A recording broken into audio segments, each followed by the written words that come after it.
Pernah nggak sih ngerasa kayaknya nggak punya waktu lagi buat belajar hal baru? Mungkin Anda juga pernah dengar aturan yang bilang kalau kita butuh ribuan jam buat jadi jago. Nah, kali ini kita akan bongkar tuntas mitos itu dan kita akan lihat sebuah metode yang jauh lebih masuk akal, yang bisa membuka potensi Anda dengan cepat. Oke, jadi ceritanya gini. Semuanya dimulai dari pengalaman pribadi Josh Kaufman. Waktu dia dan istrinya baru punya anak, wah hidupnya langsung kebanting banget. Di tengah capeknya ngurus bayi, ada satu pikiran yang serem banget muncul di kepalanya. Kayaknya dia nggak akan pernah punya waktu lagi deh buat ngelakuin hal yang dia suka, yaitu belajar hal-hal baru. Nah, dari situ muncul pertanyaan yang penting banget. Kalau kita mau belajar main gitar, atau belajar bahasa baru, atau bahkan cuma pengen bisa gambar, sebenarnya butuh berapa lama sih sampai kita bisa dibilang cukup bisa? Pertanyaan ini nih yang jadi inti pembahasan kita. Biasanya kalau kita tanya soal itu, ada satu jawaban yang sering banget muncul. Dan jujur aja, jawaban ini tuh kedengerannya bikin keder duluan. Inilah yang kita sebut mitos 10.000 jam. 10.000 jam. Biar kebayang ya, itu tuh sama aja kayak kerja full time 8 jam sehari selama 5 tahun. Coba bayangin, 5 tahun cuma buat belajar satu skill baru. Ya pantas aja kalau banyak dari kita yang langsung nyerah bahkan sebelum mulai. Aturan ini tuh populer banget. Anda pasti pernah dengar atau baca di mana-mana. Tapi coba dipikirin lagi. Kayaknya ada yang aneh deh. Kita semua kan pasti pernah belajar sesuatu dan jadi bisa tanpa harus nunggu 5 tahun. Rasanya ada yang nggak nyambung antara aturan ini sama pengalaman kita sehari-hari kan? Oke, sekarang mari kita bedah mitos ini. Kita cari tahu apa kata penelitian yang sebenarnya tentang cara kita belajar. Kita bakal lihat dari mana sih angka 10.000 jam itu datang dan kenapa angka itu sering banget disalahartikan. Nah, ini dia nih biang kerok kesalahpahamannya. Aturan 10.000 jam itu memang dari penelitian Dr. K. Anders Ericsson. Tapi, dia itu nggak meneliti orang biasa kayak kita. Dia meneliti para atlet profesional, musisi kelas dunia, grandmaster catur, pokoknya orang-orang yang ada di puncak.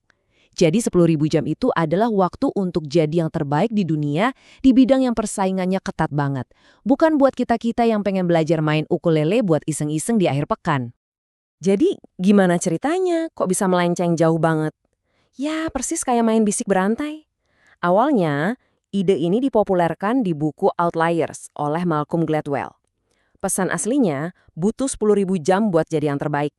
Terus pesannya berubah jadi butuh 10.000 jam buat jadi ahli. Terus berubah lagi jadi butuh 10.000 jam buat jadi jago. Dan akhirnya, yang paling salah kaprah, jadi butuh 10.000 jam buat belajar sesuatu. Intinya, pernyataan yang terakhir itu salah besar, salah kaprah. Ini adalah kesalahpahaman yang udah bikin banyak banget orang jadi takut buat nyoba hal-hal baru. Nah, ini dia kabar baiknya yang digambarin dengan jelas di sini. Menurut psikologi kognitif, kurva belajar kita tuh nggak datar. Justru sebaliknya, di awal-awal kita belajar, kemajuannya tuh cepat banget. Dalam beberapa jam pertama latihan, kita bisa lihat peningkatan yang signifikan. Ini fase yang paling bikin semangat, di mana setiap usaha kita kelihatan hasilnya. Oke, jadi kalau bukan 10.000 jam, terus berapa dong? Nah, dari sini kita masuk ke solusi yang jauh lebih praktis dan bikin semangat. Kenalin, ini dia, aturan 20 jam. Yap, bener, 20 jam. Bukan 10.000, tapi 20. Angka ini benar-benar mengubah cara kita memandang belajar. Ini adalah waktu yang kita butuhkan untuk beralih dari yang tadinya nggak bisa apa-apa, jadi cukup bisa. Anggap aja kayak gini, 20 jam itu adalah jembatan yang ngebawa kita melewati fase frustrasi di awal.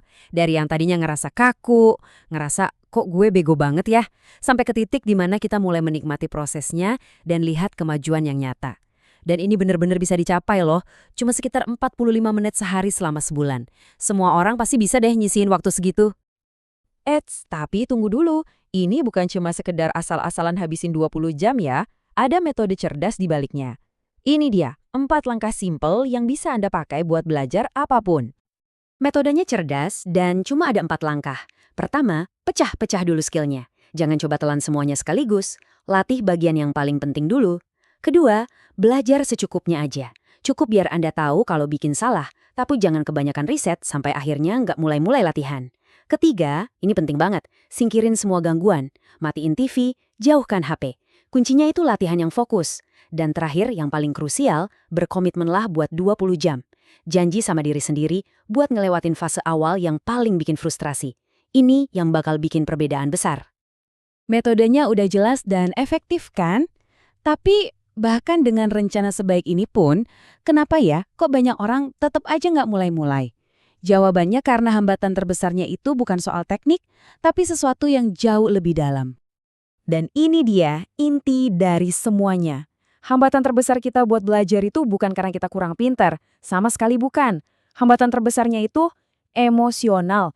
Kita takut merasa bodoh, perasaan gak nyaman pas kita baru mulai belajar sesuatu, itulah yang paling sering ngebuat kita berhenti.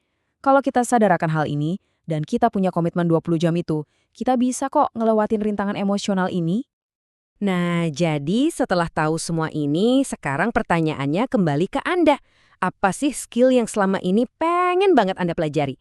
Bahasa baru, main alat musik, atau mungkin memasak?